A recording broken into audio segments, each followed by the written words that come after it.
बात बोलने में ना गालियों के इस्तेमाल की जरूरत नहीं पड़ेगी अगर आपके तर्क में दम हो। और अगर आपको इस तरह की अमर्यादित भाषा बोलनी है तो आप शो छोड़कर जा सकते हैं, क्योंकि इसकी इजाजत मैं नहीं दे सकती हूं आपको। अगर आपको शो में रहना है तो भाषा पर संयम रखिए, दलील में ताकत दिखाइए, गाली बोलकर नहीं।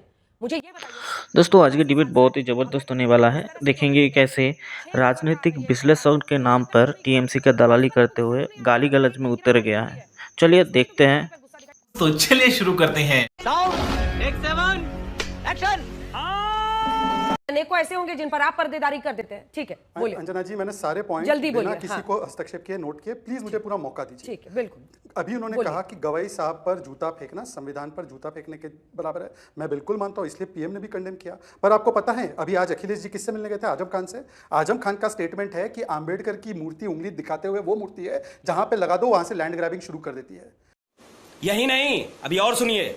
ये वो लोग हैं जिन्होंने नवाब यादव को बचाया जब उसने एक पीडीए समाज चाहने वाली बेटी का रेप किया। ये वो लोग हैं जिन्होंने आंबेडकर जी सहित 8 ऐसे डिस्ट्रिक्ट्स के नाम बदले यूपी में जो दलित महानुभावों के नाम पे थे। इनसे मुझे लेक्चर नहीं चाहिए। और हरिओम जी के केस में तो 9 गिरफ्तारियां हुई। पर अंजना जी, मैं आपको एक चुनौती देता हूं। आप रिसर्च टीम से आज तक की 8 अक्टूबर की आज तक की रिपोर्ट इस पे जनरेट हुई है हरिओम जी के केस पे।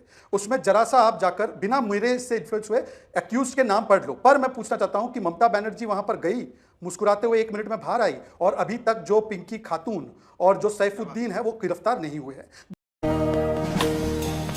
दूसरी बात मैं आना चाहता हूं, क्योंकि दूसरे सवाल भी उठाए गए थे। देखिए, पूरी डिबेट निकल जाएगी, ममता बनर्जी का खंडन नहीं होगा। यहां पर मुझे बोला गया कि पूना कितना रहते हो। अंजना जी, मैं पूना उससे ज्यादा रहता हूं जितना राहुल जी भारत में रहते हैं, और मेरे नाम में पूना वाला है। और मैं राम कथा को असत्य कथा नहीं बोलता। मैं हूं सनातनी भी हूं और मैं मुसलमान भी हूं। मैं राम कथा को, रोम कथा जो पढ़ते हैं वो राम कथा को असत्य मानते होंगे। पर 2 तुरंत सवाल पूछना चाहता हूं। अभी आपने कहा अंजना जी कि देखिए इस प्रकार की भाषा, जूता फेंकना, मैं तो खंडन करता हूं। मैं तो संविधान का अनुयायी और शिक्षा जो मैंने शिक्षा ली है। पर सुनिए ये बयान एलओपी का। ये जो नरेंद्र मोदी अभी भाषण दे रहा है, मैं आपको बता रहा हूं, 6 महीने बाद, 7-8 महीने बाद ये घर से नहीं निकल पाएगा। हिंदुस्तान के युवा उसको ऐसा डंडा मारेंगे। चलिए, अब चुनौती दे रहा हूं अंजना जी, 10 सेकंड लास्ट। मैं वो जो भी व्यक्ति था जिसने गवई जी पर फेंका जूता, अनकंडीशनल मैं उसको कंडेम करता हूं। Rahul ji LOP, PM OBC समाज से जूता मारने का, डंडे मारने का, हिटलर की मौत मारने का, सुबोधकांत साय का बयान, कुत्ते की मौत मारेंगे, कब्र खोदेंगे मोदी की। अब इस पर आलोक जी अब इस अतुल लोंडे पाटिल बिना शर्त मांगे माफी और बोले राहुल जी पर क्या कार्रवाई होगी। बोले राहुल गांधी पर क्या कार्रवाई होगी। अतुल जी। देखिए, ये शहजाद जो है ये ऐसी खेल खेलते रहता है। इसने ये कहा, उसने वो कहा, तो वो बच्चे वाली डिबेट में मैं जाऊंगा। एक बात है कि अमिताभ, सुनिए ना, मैं बीच में बोला नहीं था।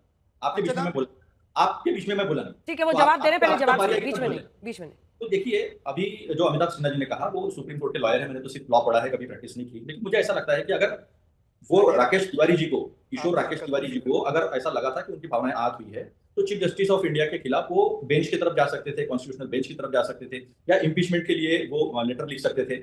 बहुत सारे कानूनी और संवैधानिक मार्ग जो है वो थे, लेकिन वो अपनाए नहीं गए। अब ये राहुल जी का भाषण दिखा रहे हैं। अरे मोदी जी के ऐसे मैं हजारों भाषण दिखाता हूँ, और मोदी जी भारत में कम, एक दिखा दो। मोदी जी भारत में कम, अंजना जी एक दिखा दो। अंजना जी ऐसे आरोप नहीं लगाए जाएंगे। अंजना जी, चुनौती है आपके चैनल पर, एक दिखा दो प्रधानमंत्री का बयान। अभी क्या 50 साल का बालक, मैं बीच में नहीं बोला। अंजना जी, मार पिटाई और डंडे मारने की बात एक दिखा दो। दिखा रहा हूँ, सुनिए। शहजाद जी, लेट हिम कंप्लीट प्लीज। ऐसी चित्तौरी हरकत, 50 साल का बालक, जर्सी गाय, कांग्रेस की विधवा, ये सब है ना, ये प्रधानमंत्री के वाक्य है। तो पहले प्रधानमंत्री सुधर जाए, बाकी सब अपने आप सुधर जाएंगे। इस देश के प्रधानमंत्री ने सारी मर्यादा लांघ दी है, तो उसको बात हमको मत सिखाइए। डिबेट डिरेल नहीं होना चाहिए। और अमिताभ सिन्हा जी, मैंने पहले ही विलक किया कि राजनीतिक बात हुई है, कानून व्यवस्था की बात हुई है, तो ममता जी ने वहां पर जाकर उसका संज्ञान लिया, गुनाह भी दाखिल हुआ। चल झूठा। यहाँ पर बाबा क्यों नहीं गए? बाबा का नाम लेके मारा ना उसको, हरिओम वाल्मीकि को। बाबा क्यों नहीं मिलने गए? क्यों मोदी जी ने उनको फोन नहीं किया या मिलने नहीं गए? राहुल जी को बाहर थे, वो अपने टूर पे थे। अभी उनको विद्यालय बुलाते फॉरेन, और हमारे प्रधानमंत्री को नहीं बुलाते। इसमें हमारा क्या दोष है? वो आप विश्वविद्यालय से पूछिए, अंतरराष्ट्रीय स्तर के जो विश्वविद्यालय है। तो इतना कहने की कोई जरूरत नहीं है। लेकिन मुझे एक लगता है कि ये पार्टी के परे है।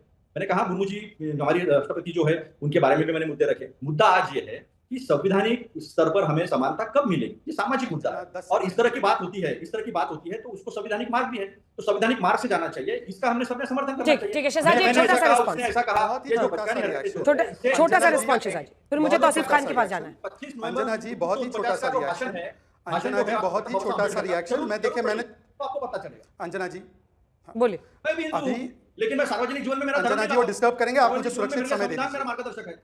अंजना जी, सुरक्षित समय दे दीजिए, वरना वो मेरी बात नहीं आने देंगे। मैं आपसे हाथ जोड़कर निवेदन कर रहा हूँ। ठीक, अब जवाब दीजिए। अभी आ रहे हैं, इसके बाद आ रहे हैं। रुक जाइए। हाँ। अंजना जी, बोलिए शहजाद। अभी यहाँ पर संविधान के मूल्यों की बड़ी बड़ी बातें करते हुए कैसे संवैधानिक मार्ग अपनाना है ये ज्ञान दिया गया। आम नागरिक के लिए जो ज्ञान लागू है, देश के नेता प्रतिपक्ष पे वो ज्ञान लागू है। उन्होंने कहा मोदी जी ने भी ऐसी बातें की है। अंजना जी, मैं बोलता हूं आपसे, इस डिबेट को आधा घंटा एक्सटेंड कीजिए। यदि मोदी जी का एक भी हिंसात्मक बयान ये पेश करते हैं, मैं माफी मांगता हूं। राहुल गांधी का हिंसात्मक बयान था। प्लीज अंजना, मुझे अपनी बात कंप्लीट करने दीजिए। अंजना, मैं अपनी बात कंप्लीट करना चाहता हूं, मैं रिक्वेस्ट करता हूं अंजना। दूसरी बात अंजना जी, जिन लोगों ने मिर्चपुर कांड, लक्ष्मीपुर कांड, लक्ष्मणपुर कांड, खैरलांजी कांड, गोहाना मैसेकर, इतने मैसेकर करवाए बिहार और हरियाणा में कि कुमारी शैलजा ने बोला कि हरियाणा में दलित होना पाप है 2013 में। कुमारी शैलजा का यह बयान है, वो कम से कम दलितों पर ना बोले। पर अतुल लोंडे पाटिल बोलो, राहुल गांधी लाठी डंडा मारने की बात करते ओबीसी प्रधानमंत्री को, क्या स्टैंड है आपका? ये सवाल सिर्फ मैं नहीं, आप नहीं, पूछता है सारा भारत। मुंह खोलो। अतुल जी, डायरेक्ट सवाल है आपसे, दो लाइन का जवाब दो। लाया उन्होंने 2001 में, और जबरदस्ती बिना कोई आयोग का, बिना कोई पिछड़ा आयोग का संज्ञान लेते हुए, उसका कोई परमिशन लेते हुए अपनी जात घुसा दिए। सबको मालूम है ये। और कागज के साथ तौसीफ खान, इस बात को लेकर चर्चा हो रही है कि वो आईसीयू में है, उनकी आंख के नीचे जो बोन है उसमें फ्रैक्चर है, तबीयत खराब है। क्या ममता बनर्जी मिलने गई उनसे, लेकिन वो कह रहे हैं कि 1 मिनट में बाहर आ गई और कहने लगी कि थोड़ी परेशानी है, ज्यादा नहीं है। देखिए अंजना जी, ये तो राजनीतिक बातें हैं। कभी भी बीजेपी जो है तृणमूल के बारे में कोई सच नहीं कहेगी, वो बुरा ही कहेगी। जब ममता बनर्जी गई, वो मरीज से मिली, वो डॉक्टर से उन्होंने बातचीत किया, और उन्होंने बाहर आकर के वीडियो उन्होंने पूछा तो उन्हें बताया कि भाई कोई सीरियस मैटर नहीं है। शुक्र है कि सीरियस मैटर नहीं है, हम नहीं चाहते कि किसी की जान चली जाए। एक भी आरोपी पकड़ा गया क्या तौसीफ जी? पता नहीं, मैं आता हूँ। उनको जो है शुगर का प्रॉब्लम है, जिसके वजह से उन्हें डॉक्टर ने ऑब्जर्वेशन में रखा। ये बात भी ममता बनर्जी ने बताया। देखिए सवाल ये है अंजना जी, आज बंगाल में हुए हमले को लेकर के चीफ जस्टिस गवई पे हुए हमले को डिफेंड किया जा रहा है, जबकि ये बिल्कुल नहीं होना चाहिए। चीफ जस्टिस गवई अकेले निशाने पे नहीं है, बीजेपी सरकार और हिंदुत्व ब्रिगेड के निशाने में हर वो जज है, सुप्रीम कोर्ट का हो चाहे हाई कोर्ट का हो, जो बीजेपी के खिलाफ अगर कोई फैसला सुना दे। ये इंडियन जुडिशरी को धमकाना और डराना। बीजेपी के खिलाफ किसने फैसला सुना दिया? गवई को मिस्टर तौसीफ खान, बीजेपी के खिलाफ किसने फैसला सुना दिया? बीजेपी और हिंदुत्व के खिलाफ अगर कोई भी फैसला आता है तो ये जज को डराया जाएगा, धमकाया जाएगा। यही तो माहौल बनाया जा रहा है। क्या आपको केस पता है चीफ जस्टिस ऑफ इंडिया? ठीक है, एक सवाल है, आप ही से सवाल है ना, क्या आपको केस पता है, कौन से केस पर नाराजगी दिखाई गई है? मैं बता रहा हूं, आप मुझे अनइंटरप्टेड टाइम दीजिए। जब प्रधानमंत्री फोन करके बात करते हैं गवई से, चीफ जस्टिस गवई से, चीफ जस्टिस गवई जो है अपना कंप्लेंट जो है वापस ले लेते हैं, पुलिस कोई एक्शन नहीं लेती। प्रधानमंत्री किसी मामला की संज्ञान ले और दिल्ली पुलिस की यह मजाल कि उस व्यक्ति को छोड़ दे, तो ये जो है, ये होम मिनिस्टर एक वर्ड नहीं बोला, होम मिनिस्टर आज भी चुप है। लॉ मिनिस्टर 32-34 घंटे के बाद एक छोटा सा स्टेटमेंट बोलता है। आप social media chief justice compromise है, सोशल मीडिया में, मतलब पीएम के कहने पे चीफ जस्टिस ने माफ किया, क्या कह रहे हैं आप? अंजना जी, ये व्यक्ति जिसने जूता फेंका उसको सोशल मीडिया में हिंदुत्ववादी उसको सेलिब्रेट कर रहे हैं। ये क्या चल रहा है देश में? ये हमने देश में मजाक बना रहे अपनी जुडिशरी का। ये आपके टीवी में बैठे हुए ये महाशय अपने आप को वकील कहते हैं, झटकार है इनके ऊपर में। ये आज चीफ जस्टिस को डिफेंड करने के बजाय चीफ जस्टिस के ऊपर हुए हमले को ये जो है जायज बनाते हैं। ये मशवरा दे रहे हैं कि चीफ जस्टिस माफी मांग ले। किस बात पे माफी मांगे चीफ जस्टिस?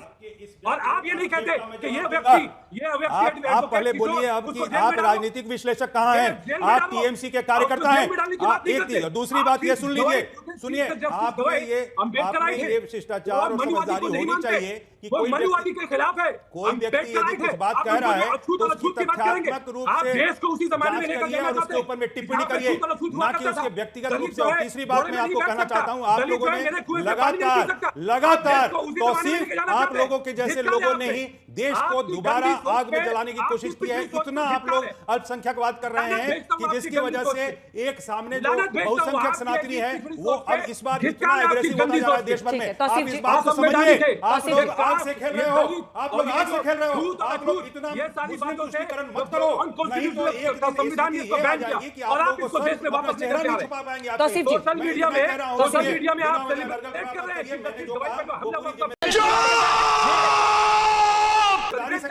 और शर्म नहीं आती आपको? वकील आप उम्र में इतने बड़े होकर के आपको शर्म नहीं आती? कंटेम्प्ट ऑफ कोर्ट यदि होता है तो उसकी जो संज्ञान लेने की पूरी जवाबदेही सुप्रीम कोर्ट की होती है। सुप्रीम कोर्ट ने यदि उसके ऊपर में संज्ञान लेने से मना किया है तो उसमें दिल्ली पुलिस अपने आप में स्वतः संज्ञान नहीं ले सकती। इतनी मोटी बात आपको नहीं समझ में आ रही है, आपने कुछ आज तक पढ़ा नहीं है। आप कुछ पढ़िए, बिना वजह का राजनीतिक विश्लेषण कर रहे हैं। अरे तौसीफ खान की आवाज नीचे कीजिए, एक सेकंड।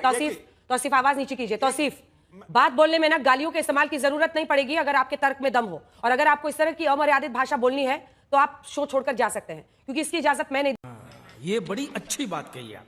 दे सकती हूं आपको। अगर आपको शो में रहना है तो भाषा पर संयम रखिए, दलील में ताकत दिखाइए, गाली बोलकर नहीं। मुझे यह बताइए ना कि आदिवासी सांसद अगर इस तरह से चोटिल होते हैं, 6 अक्टूबर का ये कांड है, 2 दिन तक कुछ नहीं हुआ, इस पर आपको गुस्सा क्यों नहीं आ रहा है कि अभी तक एक भी गिरफ्तारी नहीं हुई है? इस पर भी तो गिरफ्तारी पर गुस्सा दिखाइए कि कोई गिरफ्तारी नहीं हुई है। त्रिपुरा में बीजेपी ने तृणमूल के हेडक्वार्टर को तोड़ दिया। आज तृणमूल के डेलीगेशन गए त्रिपुरा एयरपोर्ट पे, उनको अटका दिया। वेस्ट बंगाल के मंत्री है, मेंबर ऑफ पार्लियामेंट है, एमएलए है, तो ये वहां भी एक्शन लीजिए। राज्य में तृणमूल के साथ आवाज नीचे। अरे तो वहां पर भी एक्शन लीजिए, आप सरकार है साहब, टीएमसी की सरकार है। अगर बीजेपी वाले कहीं पर उद्दंड कुछ कर रहे हैं, उद्दंड, तो आप उनके खिलाफ कार्रवाई कीजिए, पकड़िए सबको। यहां पर भी पकड़ने की जवाबदेही तो आपकी है। इस पर आपको गुस्सा ही नहीं आ रहा है कि 2 दिन के बाद भी एक भी आरोपी जिसने ऐसे मारा है सांसद को, उसको नहीं पकड़ा गया है। अनुराग जी सिर्फ 2 लाइन। अनुराग जी, बिल्कुल कमाल की बात है ना। आप हरिओम वाल्मीकि का नाम लेने को तैयार है ना, बीजेपी का प्रवक्ता नाम लेने को तैयार है ना, पूरे डिबेट में हरिओम वाल्मीकि का नाम लेना कोई नहीं। हरिओम वाल्मीकि का नाम 3-4 बार लिया गया। अनुराग भदौरिया, आप मुर्मू अनुराग भदौरिया, क्योंकि आज की खबर है वो, आज की वो खबर है, इसलिए मैं उस पर सवाल पूछ रही हूँ। लेकिन मुझसे 2-2 हाथ करके भी कुछ हासिल नहीं होगा। बात तो सही है। आज के लिए फिलहाल इतना ही। आपकी तरह मैं भी मायूस हूँ, लेकिन उम्मीद पर दुनिया कायम है। दिल दुखा है लेकिन टूटा तो नहीं है, और उम्मीद का दामन छूटा तो नहीं है। दोस्तों, आज के डिबेट में आपका राय क्या है, कमेंट करके ज़रूर बताएं। और अगर आप हमारे चैनल पर पहली बार है तो चैनल को प्लीज़ सब्सक्राइब करें और हमारे साथ जुड़े रहें, कि ताकि आगे आने वाला हर एक वीडियो आपको मिलते रहे।